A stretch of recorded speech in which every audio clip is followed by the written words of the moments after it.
Hey guys, it's Core Ross, and today we are breaking down a brand new attacking operator for Rainbow Six Siege who is called Brava. And she is a new Brazilian operator joining the attacking team. And she brings with her a brand new drone which can capture enemy gadgets. So imagine taking over a Jaeger active defense system that now shoots at nitro cells and impact grenades, or taking over a Kapkan trap that then might trigger when a defender walks through. Completely opening up a whole new can of worms when it comes to operator interactions, because we have gadgets now that will interact with each other that didn't before, and it's quite something to behold. But let's jump into the basics. So her loadout is Capital's Para or Buck's Carms, and these are both very good options. Then we've got for secondaries the USP-40 or the Super Shorty. And then for secondary gadgets, she's got Claymore or Smoke Grenades. And then her speed is 3 speed with 1 health, so she's a very capable operator here, and alongside her gadget could be a hell of a lot of fun to play with. Now let's talk about that gadget. So her drone is able to hack enemy gadgets and take full control of them. So if you take over a Maestro camera, for instance, you'll then be able to go into the cameras and use that Maestro turret as if you were Maestro and start shooting at stuff. So playing with her is extraordinarily fun, and it changes the entire game.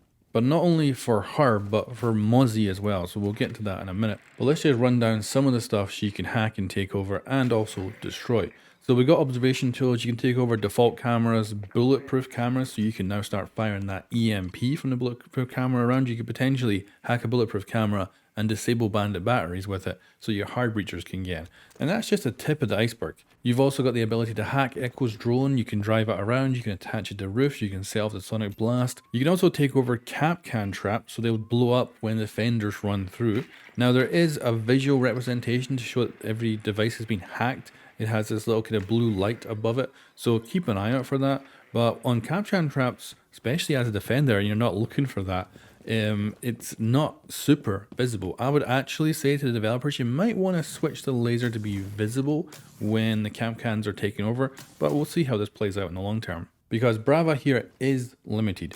She has 2 drones and they can each take over 3 gadgets total. So that means there is a limitation, and although 6 is, I would say, quite a lot, but I would imagine that at least 1 or 2 of these drones are going to be destroyed before they're able to take over 3 different gadgets each. So I think having 6 gadgets under your control is probably not going to happen, but if the defenders are not watching, that could be possible if played well. I'll also mention that the hacking range on the drone is 10 meters and you need line of sight to hack. But once you initiate the hack, you can look away, you can move while the hack is going on. So that little progress bar that goes up, you don't have to be looking and you don't have to be stationary, you can move. But you do have to stay within the 10-meter range until the hack is complete, then you can go anywhere. If you do drive off and you lose it before the hack is complete, it doesn't use up one of your hacking possibilities, and until you do, you've got unlimited shots from the thing until you've hacked or destroyed 3 items.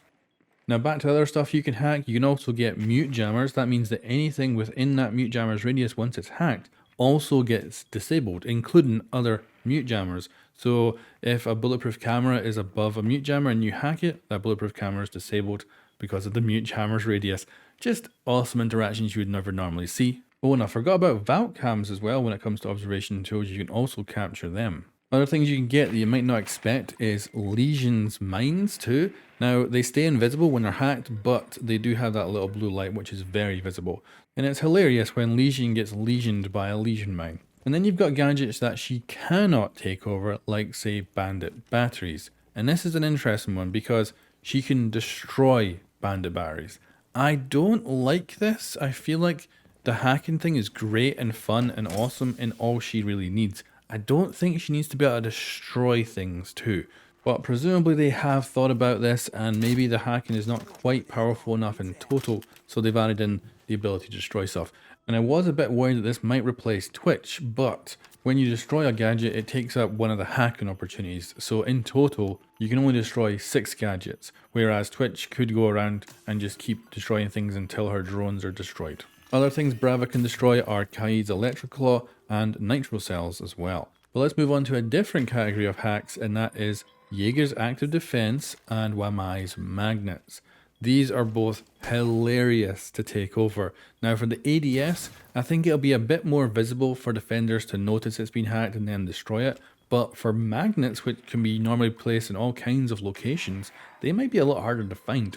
And when a defender goes to throw a nitro cell and it gets taken out by an ADS or a magnet, it's just hilarious and something we normally would not see. So a lot of fun and just brings in it basically unlocks just a whole level of stuff we've not seen before. Now let's talk Mozzie, because he can hack the hacker drone and then he can use the hacker drone to hack attacker gadgets. So he can take over claymores and such.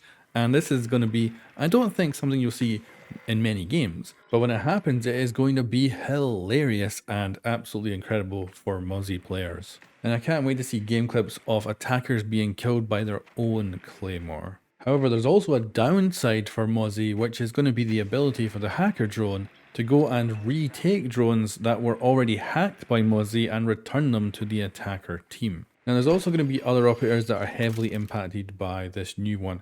First of all, IQ is going to be great synergy with the new operator because you can find and locate all the things that might be worth hacking, especially stuff like Capcan traps that may be on different levels from main objectives. So you can tell your Brava where they are and that person can go in and hack that stuff, maybe relatively safely if it's off site. And then if there's high priority things that need hacking, you can let them know exactly where it is. So really good synergy with IQ. Then on defense, Solus has just got an extra level of usefulness because you want to know where this drone is. It will not be coming during the prep phase, so Brava gets 2 normal drones as well. But as soon as the round begins, you're going to be watching for Brava. You can see the drone and you can see her controlling it. So you're going to want to be on high alert, and Solus is going to be a very useful option. And with Brava's ability to also destroy gadgets like bandit batteries, Kai's electrical lot, doing the anti-hard breaching is going to also be useful for teaming up with your hard breachers. So Thermite and all that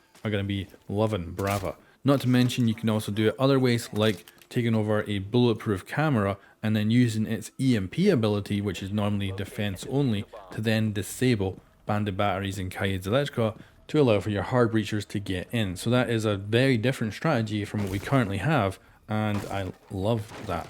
And it's why I think maybe she doesn't need the destruction capabilities, but we'll see during the test server phase. Another thing that ended up being a lot of fun, but I don't know if it's particularly useful, is taking over mute jammers, because every defender gadget within that mute jammer radius also gets jammed, and that's just incredibly fun to watch. But I assume on defender's side, I think that'll be an easy one to notice and take out, and as soon as that jammer is gone, then everything comes back up. So not a huge kind of powerful thing, but it was just fun to hack jammers. Now let's have a chat about the drone's physical capabilities, because when you first seen the teasers, I thought it was going to be too big for drone holes, and I thought maybe there's a chance it wouldn't be able to jump as well.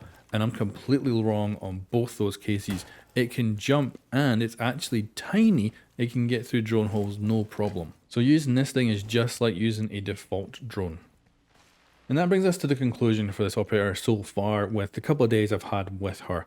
She is fun, like Solus level fun, but I don't know if she's powerful or not. It's going to come down to how good defenders get at taking this drone out and noticing that stuff is hacked.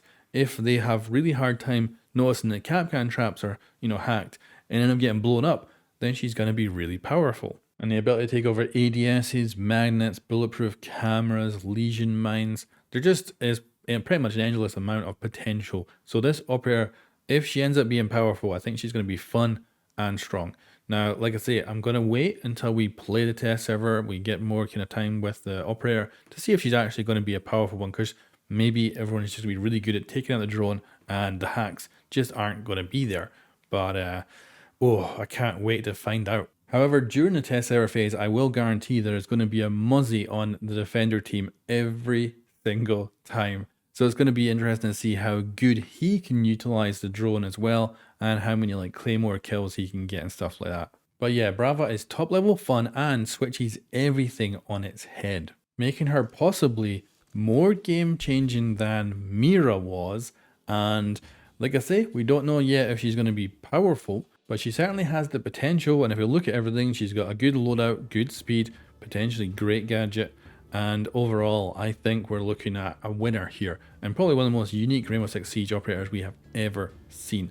And it has been a long time. I've been saying since they brought in the ability to switch gadget colors with team colors, I was like, they're bringing a hacker. They are bringing a hacker, and we finally have a hacker. And I've been waiting since Dokkaebi for this hacker. So yeah, super excited to see this operator on the live servers, and this could be the kind of operator I play a ton, so I'm looking forward to seeing this operator hit live. And that will actually be, we do have a release date, so it's going to be March 7th that this new operator will be hitting Rainbow Six Siege.